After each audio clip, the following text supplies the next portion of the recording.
Wapendwa wa familia ya Mungu, tumesikia somo la kwanza. Na somo lenyewe limetueleza kabla ya uumbaji kulikuwa na nini. Kwamba ilikuwa ni giza tupu. Kiasi kwamba hata mwandishi hajui aelezeje giza tupu. Yaani hakuna kitu. Giza. Lakini mabadiliko yalianza kutokea pale Roho alipotanda juu ya uso wa nchi. Kwa sababu Roho huyo ni mwanga ulijitokeza. Tumesikia hilo. Lakini mwanga haukutamalaki siku nzima. Ndio cha kwanza kinachonifurahisha. Kwamba Mungu anaumba, kulikuwa na giza, analeta mwanga, lakini hafanyi mwanga utawale kabisa. Anafanya mwanga nusu, masaa 12, na giza masaa 12. Kwa hiyo inaonekana giza na mwanga vinafanya kazi pamoja.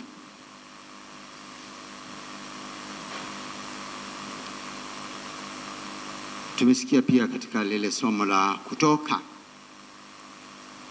wana wa Israeli wanapotoka utumwani Misri, wanaondoka usiku, giza. Lakini Mungu anawaongoza kwa mwenge, ambapo mwenge ni mwanga, ambapo ni uwepo wa Roho Mtakatifu. Kwa hiyo japo wanasafiri usiku, lakini bado wanaweza kujua wanakwenda wapi, kwa sababu kuna mwanga unaowaongoza. Kwa nini somo hilo limewekwa kwa ajili ya jioni ya leo, au masomo hayo tuliyosikia? Kwa nini? Ni kwa sababu ni jioni iliyoanza kwa giza. Tumekuwa pale nchi wote kwenye giza, na kanisa lilikuwa giza vile vile. Kwa nini tulifanya hivyo? Tukumbuke jana Ijumaa Kuu tulimaliza kusikiliza Injili, tulitangaziwa kwamba Yesu amekufa msalabani baada ya kuwa amemuua. Ndio ilikuwa sehemu ya mwisho ya yale mateso tuliyosikia Bwana wetu Yesu Kristo.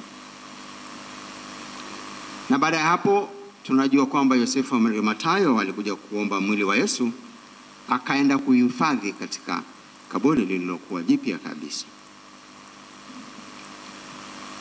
Kwa hiyo kuanzia jana Yesu alipouawa ile saa 9 mpaka tulipoanza ibada hii ya misa pale nje, ina maana mwili wa Yesu ulikuwa kaburini. Na kaburi ni sehemu yenye giza. Na kaburi la Yesu halikuwa tofauti na makaburi mengine. Lilikuwa na giza tororo. Tunaambiwa waliweka jiwe kubwa mlangoni pale.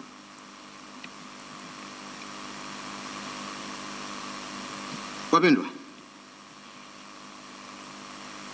tunajiuliza kwa nini?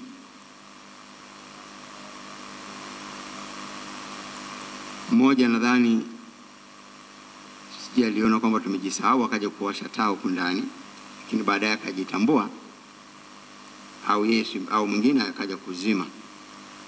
Kwa nini giza? Lengo lilikuwa kutengeneza mazingira ya kaburi, giza, ambapo Yesu alikuwa amewekwa.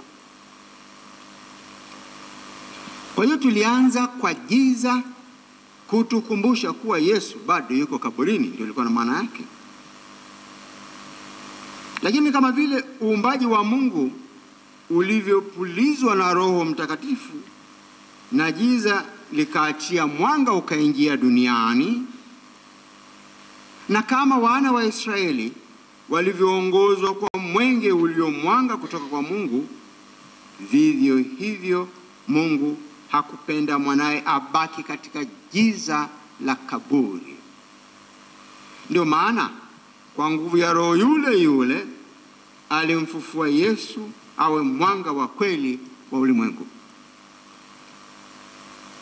Tukio hilo tunaliadhimisha saa hii, na ndio maana tukawasha mshumaa huu wa Pasaka ulio mbele yetu, na ambao Baba Padri ameuimbia mbiu sifa. Mbiu imesema hivi, kuwa ndio ule usiku ambao Kristo alivunja minyororo ya kifo na kufufuka mshindi.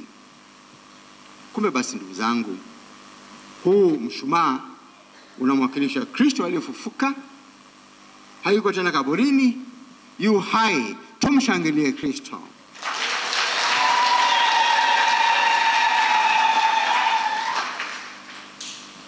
Historia ya ufufuko wenyewe ilikuwaje? Tumesikia sasa hivi katika Injili kuna hawa akina mama watatu, akina Maria Magdalena na wenzake, ambao wanakwenda mapema kabisa asubuhi siku ya kwanza ya juma kaburini, ili wakamwone mpendwa wao mwili wake umekaakaje. Wengine wanasema walikwenda kupaka mafuta, wengine basi walikwenda kuona mazingira yamekaakaje, lakini la maana ni kwamba walikwenda. Na wanapokwenda, kinachowashangaza ni nini?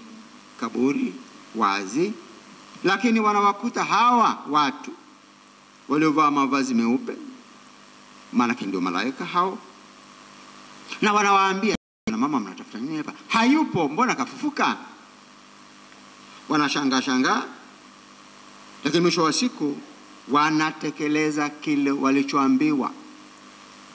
Japokuwa walipoanza kusema mambo hayo, sio kila mtu aliwaamini, kwa sababu Wayahudi walikuwa na tabia kutokuwaamini akina mama, lakini wao waliendelea kusema tu, msikie tunawaambieni ukweli nyinyi wanaume. Wakasema kwa nguvu.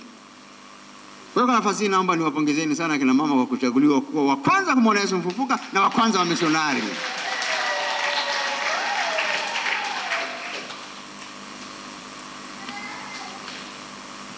Hata leo katika ubatizo naona kina mama ni wengi ndio wanaobatizwa leo. Wapendwa,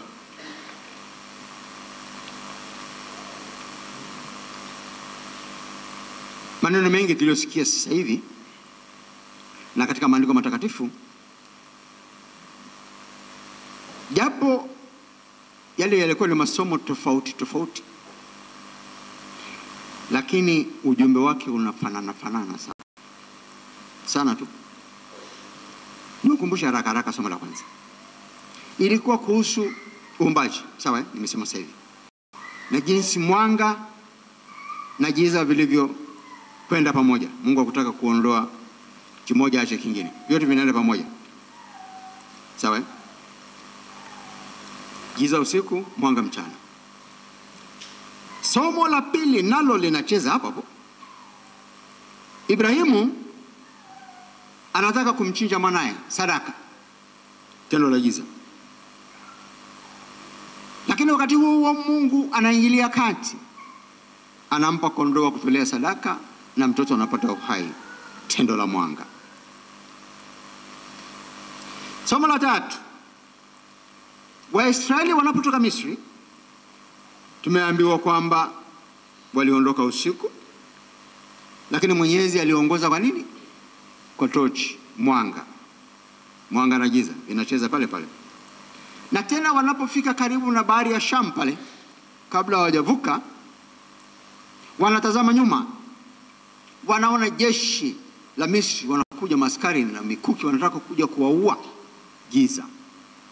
Wanalia, wanamlaani Musa kwa kuwaleta mahali pale. Lakini Mungu anamwambia Musa, fungua maji haya. Watu wanaona, wakapita kwa furaha, wakaenda upande wa pili, mwanga, wokovu ukaja, utumwa ukaisha. Mwanga, giza again. Katika waraka wa Paulo tuliosikia sasa hivi, anaongea kuhusu giza la dhambi ambalo linaondolewa kwa ubatizo, mwanga. Ndugu zangu, kwa nini giza na mwanga pamoja? Kuna mwandishi mmoja anaitwa Barbara Taylor, ameandika kitabu kinaitwa Learning to Walk in the Dark, maana yake kujifunza kutembea katika giza. Anasema hivi, kuna vitu ambavyo amejifunza katika giza ambavyo asingaliweza kujifunza katika mwanga. Huyu mama anasema. Kwa hiyo anasema ni wazi kabisa kuwa sisi tunahitaji mwanga, lakini giza pia ni sehemu ya maisha yetu. Tutake tusitake, vyote viwili vinakwenda pamoja. Na katika hali ya kawaida ni wazi kabisa tunahitaji mchana tufanye kazi, lakini usiku tupumzike, bila hivyo tungekufa uchovu, si ndio? Hata mimea inahitaji mwanga na giza. Mwanga, mimea, mizizi inachukua chakula kutoka udongo pamoja na maji, inaleta kwenye majani. Jua linapowaka linachoma yale majani, yanakuwa kama sufuria, yanapika kile kilicholetwa, kinakuwa chakula, energy, sugar, kinakwenda kwenye mti, mti unaendelea kukua. Mwanga huo.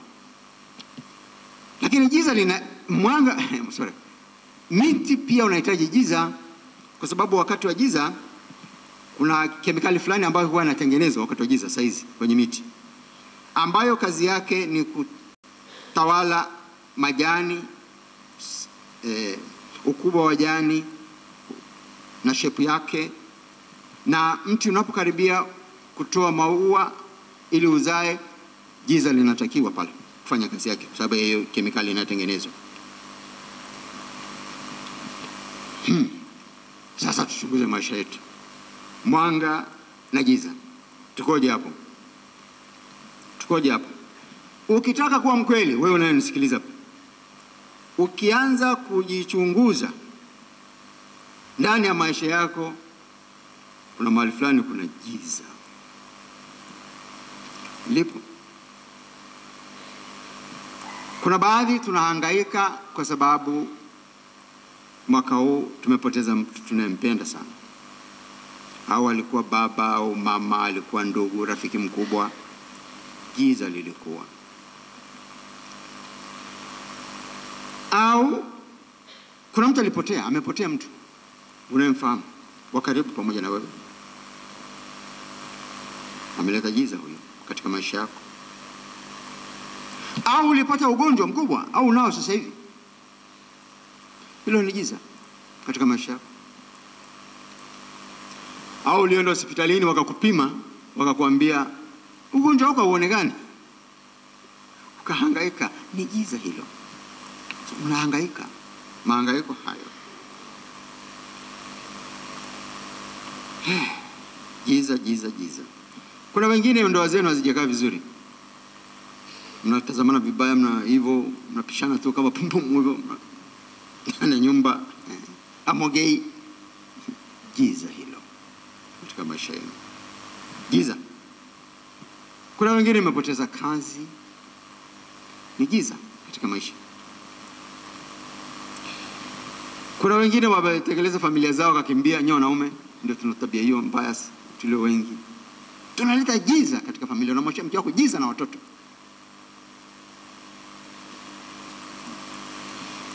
Vitendo visivyo na haki, giza, na kadhalika.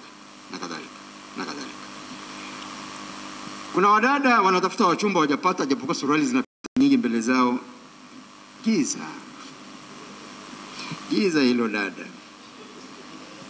Haya yote yanatufanya tunakuwa kaburini.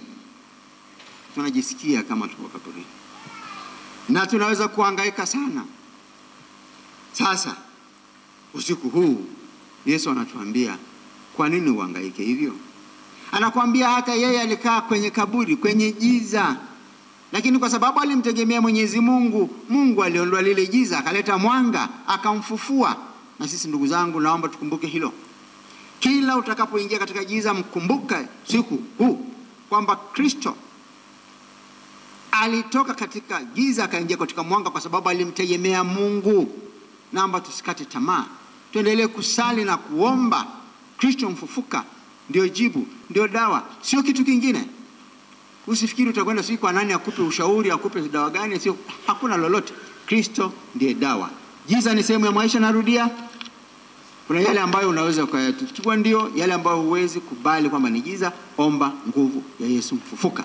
Na mshumaa huu basi utukumbushe, kila ukipata shida kumbuka, niliona ule mshumaa wa Pasaka kule kanisani, nikaambiwa ndio jibu. Nenda kwa Yesu, omba neema na utapata jibu. Tumsifu Yesu Kristo. Amefufuka.